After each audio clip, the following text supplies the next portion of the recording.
L'évaluation pour les apprentissages, ça marche. L'évaluation en France reste encore un problème à l'école. Par exemple, dans un collège de 600 élèves, un principal a dénombré les actes d'évaluation délivrés dans une année scolaire. 90 000 notes. Certains, en réaction, s'engagent dans des classes sans notes.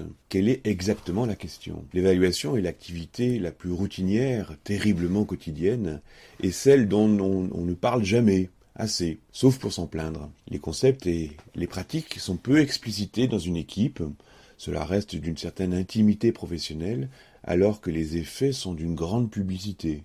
On le voit avec le décrochage scolaire, ou encore avec les résultats internationaux. On passe plus de temps à évaluer qu'à apprendre, la relation aux élèves en classe devient paradoxale.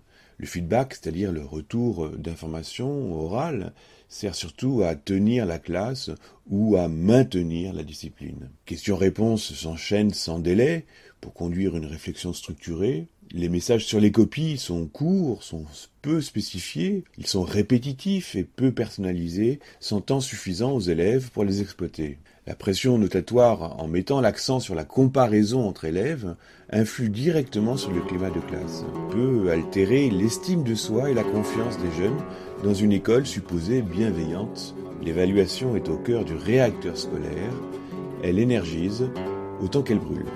L'évaluation pour les apprentissages est issue d'une expérimentation validée et adoptée par des dizaines de pays actuellement à partir du livre clé de Black et Williams intitulé Working Inside the Black Box. L'évaluation pour les apprentissages est le processus consistant à chercher et à interpréter les informations dans la classe afin d'identifier où en sont les élèves dans leur apprentissage, vers où ils doivent aller et comment ils peuvent le faire de la meilleure possible. Il s'agit d'opérer un déplacement d'une évaluation des apprentissages à une évaluation pour les apprentissages caractérisée par 4 pratiques corrélées. Mettre en œuvre des questions orales efficaces et ouvertes et étendre le temps d'attente pour les réponses, utiliser les réponses des autres élèves.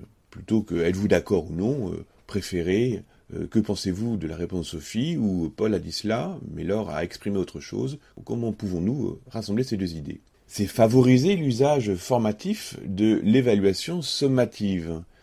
Essayez d'identifier systématiquement 3 succès et une voie d'amélioration sur une copie, le signifier et en attendre la réponse de l'élève. C'est aussi développer les interactions et les échanges d'informations avec les élèves sur la qualité de leur travail. Et on peut faire autant de feedback négatifs ou positifs, et ce dans 2 domaines, le comportement ou le savoir. On peut aussi les projeter, faire ce qu'on appelle les feed-forward, autant dans le comportement que dans les savoirs, autant dans le négatif que dans le positif. Il est intéressant de multiplier les feedbacks positifs sur les savoirs comme les feed-forward positifs sur les apprentissages. Enfin, c'est utiliser l'auto-évaluation des élèves et l'évaluation par les pairs dans la classe, par exemple en indiquant 2-3 critères de réussite explicites qui sont autant de balises pour les élèves, en faisant un point collectif d'avancement sur le travail, en mutualisant les traces, en variant les occasions de travailler coopérativement et à aller jusqu'à construire avec les élèves les objectifs et les critères. Les élèves responsabilisés s'engagent davantage dans un travail mieux balisé, dans une ambiance plus sereine. La coopération assainit les relations et apaise le climat de classe. De son côté, l'enseignant est plus disponible dans une posture plus accompagnante, il est mieux à même de comprendre les processus mentaux des élèves et à repérer d'éventuelles difficultés. La combinatoire de ces 4 pratiques permet de faire réellement progresser tous les élèves et renforce la motivation, la confiance dans l'enseignant. L'évaluation agit comme un véritable processus de développement professionnel. En effet, la formation des enseignants sur les questions d'évaluation et la coopération des enseignants dans l'établissement sont des points clés. Ces pratiques sont bonnes quand on peut mettre en place des rencontres régulières avec des chercheurs, un jour par exemple toutes les 5 semaines, des visites et des observations de situations de classe qui donnent lieu à des comptes rendus, des séances et à des questions collectives, des recherches de solutions concrètes posées par les enseignants et suggérées souvent par la recherche, et du temps, de la liberté, du soutien pour les enseignants de leur part, de leur chef d'établissement ou du directeur d'école. L'évaluation pour les apprentissages est un des 5 vecteurs de la transformation silencieuse de l'école.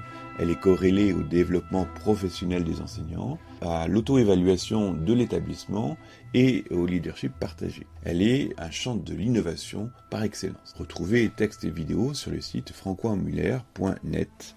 Merci.